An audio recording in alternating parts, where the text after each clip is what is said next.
Good day sa lahat ng mga minero dyan. Sa mga kagaya kong nagbimina sa legit na play to earn. Kung saan talagang kikita ka kung ikaw ay masipag na maglaro sa laro na to. No? So, by the way, tignan muna natin ng presyo ng Brill token. Yung Brill token nga pala ay ang minimina natin sa loob ng laro ng crypto, Brilliant Crypto, no? Search lang natin sa CoinMarketCap at tignan natin ang presyo ng Brill token. So yon 0.0823. So ang presyo nga pala ng mga coins lalo sa crypto world is volatile, mga boss, no? So pwedeng tumaas, pwedeng bumaba. So ang namimina mo na Brill token sa loob ng laro ay pwede mo namang ibenta pag tumaas na yung presyo. So back to the game. Free to play, mga boss, kasi may scholar mode tayo pag wala kang pambili ng axe, no? Bataas na yung bigayan ngayon ng mga may-ari ng axe. Mayroon ng 90%, 80%. So, ang tataas na ng bigayan, no? So, kalain mo pag may namina ka na isang brilliant is mayroon kang 80%, 75%, 90%. Di ba? Kasi ang katumbas ng one brilliant token is kanina nakita natin sa presyo is 0.08. Convert natin into peso is ano na yun, nasa 4 to 5 pesos na yun.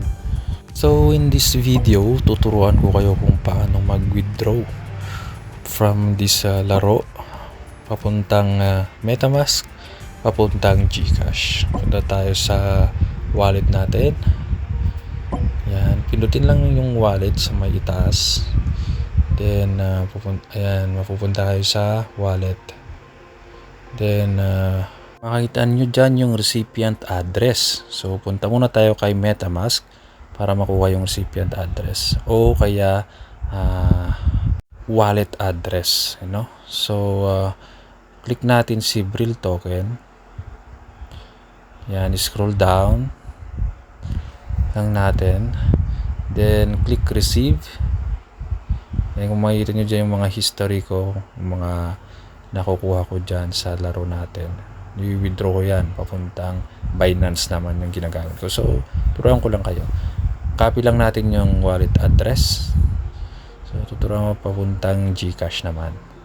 So yan, i-paste lang natin yung wallet address na nakuha natin. So yung interfund, yan, max muna natin. Yan, 10.9 yung Brill token natin. So click send. So makikita nyo dyan yung fee. May kailangan dyan yung pool token para ma-send natin kay MetaMask. So kailangan kayo dyan ng pool token. So ayan na, processing na siya. Yung pool token is yun yung pang gas fee natin. So pwede kang mag-deposit galing kay GCash, Binance o any crypto wallet. So yan na siya, processing. Antayin lang natin siyang mag-proceed kay MetaMask. Siya nga pala, sa dami-dami ng free to play na nalaro ko, dito pa lang ako kumita ng mas malaki. Kasi free to play siya, kasi may scholar mode ang laro na to, you know? So back tayo kay MetaMask. Tingnan na natin yung Brill token kung andun na siya. So wala pa rin. Refresh lang natin. Antayin lang natin yan. Darating din yan, no? So wait lang natin siya hanggang mag-appear si Brill token kay MetaMask, no? So wala pang isang minuto, yan na, nag-appear na sa wallet natin. So inuulit ko, mga boss, kailangan natin ng pool token kay MetaMask, pati na rin kay Brilliant Crypto sa laro para ma-withdraw natin yung na mina natin na token, kasi yun ang ginagamit natin pang gas fee. gas fee, no? So kung paano deposit, may mga video ako dyan, tingnan nyo na lang yung mga videos ko kung paano mag-deposit.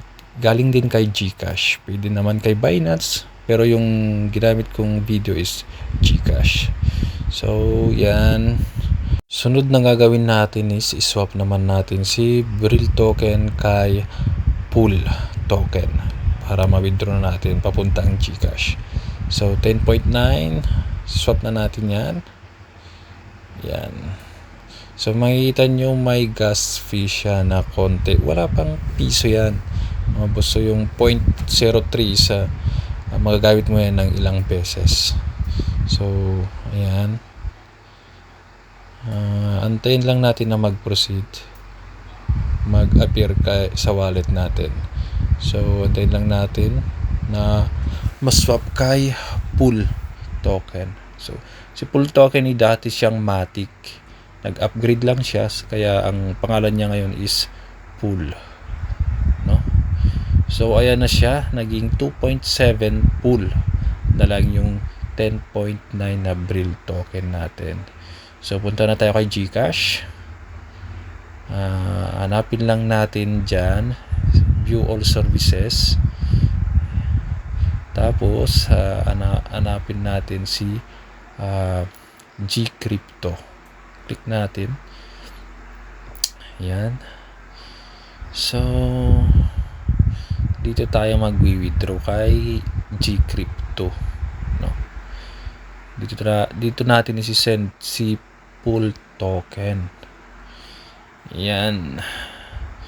So makikita nyo 2.54 pa lang yung pera ko dyan, kasi nga yung iba dyan na-send ko na, ginamit ko dati yan pambili kay Pool token.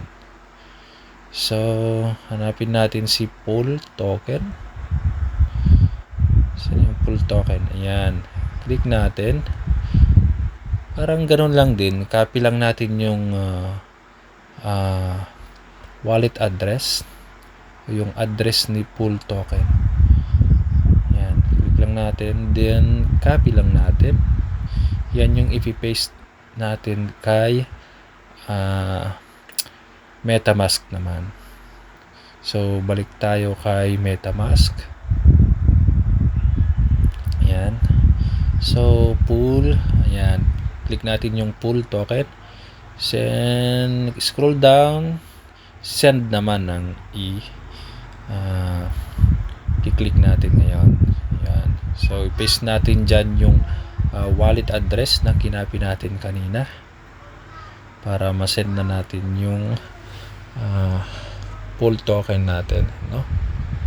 Ayan, swap lang natin, paste lang natin pala, then click next mga boss.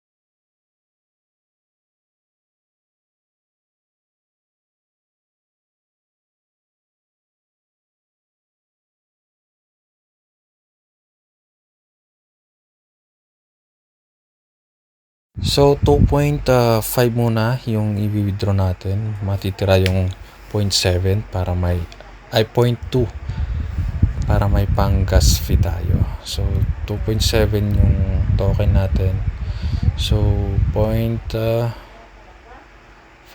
yan, so 2.5 yan muna yung i-withdraw natin para yung matitira pang gas fee na natin yung mga boss. So yan na nga, makikita nyo dyan may gas fee na naman dyan, wala pang piso yan. So yung mga gas fee na yan is wala pang piso, mura lang. So yan, processing na siya, transaction. Yan. So antayin lang natin na proceed naman kay GCash, no? So balik na tayo kay GCash, mga boss.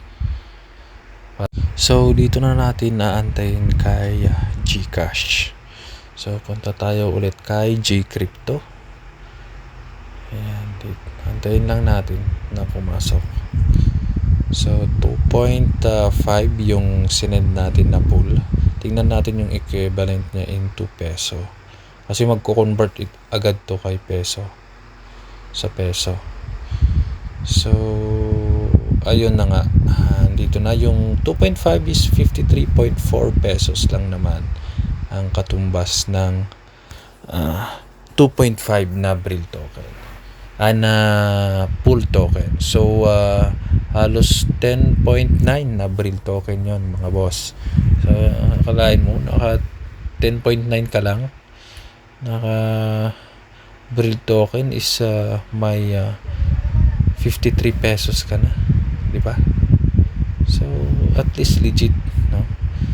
So para ma-withdraw natin sa GCash wallet natin to is punta tayo kay portfolio para ma-sell o kaya mabenta na natin siya into peso, kasi nasa pool token pa lang siya, nasa pool yan. So volatile ang presyo niyan, kaya pag na-receive nyo niya sa GCrypto natin is convert nyo agad yan into peso para mag-appear na siya kay sa GCash wallet natin. So i-withdraw natin yan. Tapos click mo natin sell, tapos lagay mo lang dyan kung magkano ang i-sell mo na pool token. So sell natin lahat 2.5. So 53.5 ang equivalent niyan. So makikita nyo dyan, yan, ulitin natin, 2.5, yan. So makikita nyo dyan is zero gas fee. Yan, antayin lang natin siya. Processing, tagal ng ano ko eh. Ayan, so successful, mga boss.